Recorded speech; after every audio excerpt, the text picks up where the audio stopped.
जय हिंद दोस्तों इस वीडियो में हम सीखेंगे यानी कि एक ही वीडियो में हम सीखने वाले हैं माध्य ज्ञात करना, बहुलक ज्ञात करना और परिसर ज्ञात करना। यानी कि आज इस एक वीडियो में हम सीखने वाले हैं 4 टॉपिक को। वो टॉपिक कौन कौन से हैं?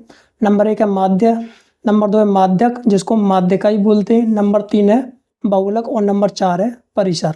तो सबसे पहले हम सीखेंगे माध्य कैसे ज्ञात करते हैं। तो यहाँ पर मुझे ये आंकड़े दिए हैं 10, 7, 13, 20, 15 और हमें क्या करना है, इन आंकड़ों का माध्य ज्ञात करना है। तो हमें माध्य ज्ञात करने के लिए एक सूत्र होता है जिसे लिखते हैं माध्य बराबर होता है कुल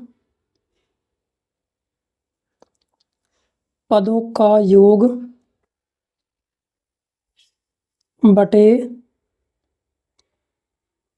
पदों की संख्या। यानी कि जो हमें ये पद दिए हैं 10, 7, 13, 20, 15, यानी कि हमें क्या करना है, जो कुल पदों का योग यानी कि जो हमें ये आंकड़े दिए उनको ऊपर जोड़ करके लिखना है और नीचे लिखा है पदों की संख्या। यानी कि हमें कितने पद दे रखे हैं, 1, 2, 3, 4, 5। ठीक है, तो माध्य बराबर होता है कुल पदों का योग बटे पदों की संख्या। तो इन सभी को हम जोड़ लेंगे, 10 + 7 + 13 + 20 + 15 और बटे कितने पद हैं, 1, 2, 3, 4, 5। तो 5 पद हैं तो हम लिखेंगे 5। ठीक है, तो अब इनको जोड़ेंगे, 10 और 7 हो गया 17, 17 और 13 हो गया 30, 30 और 20 हो गया 50 और 50 और 15 हो गया 65। तो ये होगा 65 बटे 5। यानी कि इन सभी को हमने जोड़ लिया, 10 + 7 + 13 + 20 + 15 इन सबको जोड़ लिया तो हमारा आगे जुड़ करके 65 और बटे में कितना है 5। तो हम क्या करेंगे, इस 65 में 5 से भाग लाएंगे। देखिए कहाँ 5 से काटेंगे इसको, 5 एकम 5 और 1 बचा, 2.5 में चला गया, 15 हो गया, 5 तिये 15। तो हमारा जो माध्य है कितना आ गया, यहाँ पर लिखेंगे माध्य बराबर 13। तो ये हमारा फाइनल आंसर आ गया। अब सीखेंगे माध्यक ज्ञात करना। देखिए कहीं पर आपको माध्यक की जगह पर आपको माध्यिका भी देखने को मिलेगा, तो आपको कोई घबराना नहीं है। माध्यक को ही माध्यिका बोलते हैं और माध्यिका को ही माध्यक बोलते हैं। तो सबसे पहले हमें ये आंकड़े दिए हैं तो माध्यक ज्ञात करने के लिए हमें जो ये आंकड़े दिए हैं, इन आंकड़ों को हम पहले आरोही क्रम में बिठाएंगे। तो आरोही क्रम में हम कैसे बिठाएंगे, पहले लिख लेंगे आरोही क्रम।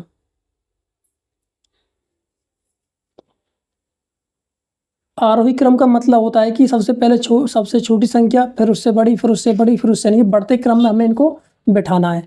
तो सबसे पहले छोटी संख्या क्या है, 2, फिर से छोटी क्या है 7, फिर है 11, फिर 15, फिर 19, फिर 25। यानी देखते हैं 1, 2, 3, 4, 5, 6, 1, 2, 3, 4, 5, 6।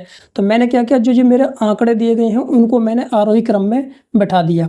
तो अब क्या करेंगे, अब यहाँ पर हम क्या करेंगे, जो आंकड़े दिए हैं अब इन पदों की संख्या को गिनेंगे, 1, 2, 3, 4, 5, 6। तो यहाँ पर ये पदों की संख्या क्या है 6। तो फ्रेंड यहाँ पर पदों की संख्या कितनी है 6, जो कि क्या है, एक सम संख्या है। क्या है, सम। तो फ्रेंड यहाँ पर पदों की संख्या सम आई है। ठीक है, यानी कि 6 क्या है, एक सम संख्या है। तो हम क्या करेंगे, दोनों तरफ बराबर बराबर संख्या छोड़ेंगे। जैसे कि 2 इधर छोड़ दिया और 2 हमने इधर छोड़ दिया, तो बीच में बचे क्या 11 और 15। तो हम क्या करेंगे, 11 + 15 को जोड़ेंगे और बटे 2 से भाग कर देंगे। तो 11 और 15 को जोड़ेंगे तो कितना हो जाएगा, 5 और 1 6, 1 और 1 2 बटे 2। तो ये कितना हो जाएगा 13। यानी कि जो इसका माध्यक है वो कितना आएगा 13। तो यहाँ पर लिखेंगे माध्यक बराबर 13। लेकिन कभी कभी आपको जो पदों की संख्या है अगर वो विषम मिलती है तो हम किस तरह से करेंगे उसको हल। तो फ्रेंड जैसे आपको पदों की संख्या अगर आपको सम मिलती है, विषम मिलती है, तो हम किस तरह से उसका माध्यक ज्ञात करेंगे। जैसे कि ये पद दे रखे हैं तो मैं क्या करूँगा, पहले इन पदों को यानी कि इन आंकड़ों को हम आरोही क्रम में लगाएंगे।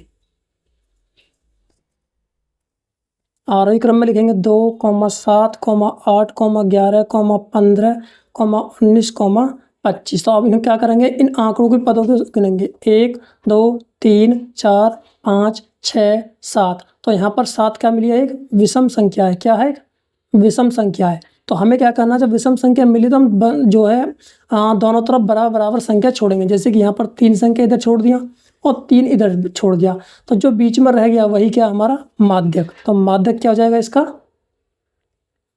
माध्यक हो गया 11, ये हमारा फाइनल आंसर। तो आप अच्छे समझ चुके होंगे जब आपको पदों की संख्या विषम मिले और पदों की संख्या सम मिले तो हम किस तरह से दिए गए आंकड़ों का माध्य ज्ञात करते हैं। अब टॉपिक नंबर 3 है हमारा बहुलक। हम बहुलक कैसे ज्ञात करते हैं, देखिए यहाँ पर दे रखा है, ये हमें आंकड़े दे रखे हैं 4, 2, 7, 4, 2, 6, 5, 4।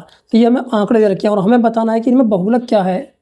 तो बहुलक का मतलब होता है कि जो हमें आंकड़े दे रखे हैं, यानी कि जो संख्या कितनी ज़्यादा बार आई, यानी कौन सी संख्या ज़्यादा बार यहाँ पर हमें देखने को मिल रही है। जैसे कि यहाँ पर 4 है और कौन सी दे रखी है, 2 दे रखा है, 7 भी है और 6 भी है और 5 भी है।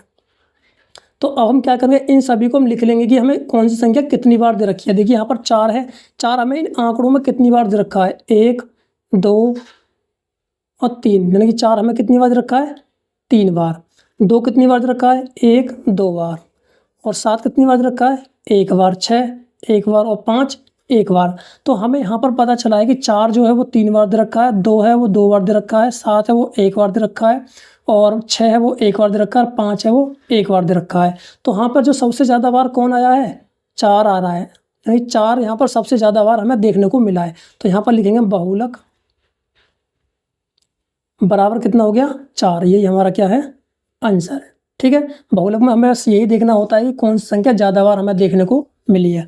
अब टॉपिक नंबर 4 है कि परिसर, यानी कि हम परिसर कैसे ज्ञात करते हैं। तो हम क्या करेंगे, परिसर ज्ञात करने के लिए जो हमें आंकड़े दिए हैं, सबसे पहले हम इसका एक सूत्र होता है, परिसर बराबर बड़ी संख्या माइनस छोटी संख्या। ठीक है, यानी कि हम बड़ी संख्या में से छोटी संख्या घटाएंगे तो हमें क्या मिलेगा, परिसर मिलेगा। तो हम देखिए बड़ी संख्या क्या है इन आंकड़ों में, सबसे बड़ी संख्या आंकड़ों में क्या दिख रहा है हमें, 9। तो हम यहाँ पर लिख देंगे 9 और माइनस है तो माइनस।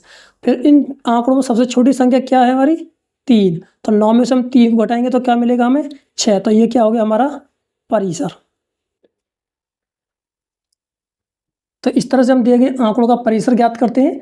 तो आज की इस वीडियो में हमने सीखा है 4 टॉपिक क्लियर किया, जो माध्य को बहुलक और परिसर को एक ही वीडियो में हमने बिल्कुल खत्म कर दिया। अगर आपको वीडियो पसंद आया तो वीडियो को लाइक कीजिए और चैनल को सब्सक्राइब करके बेल आइकन को प्रेस कर लीजिए। चलिए फ्रेंड, मिलते हैं अगली वीडियो में, तब तक के लिए बाय, थैंक यू।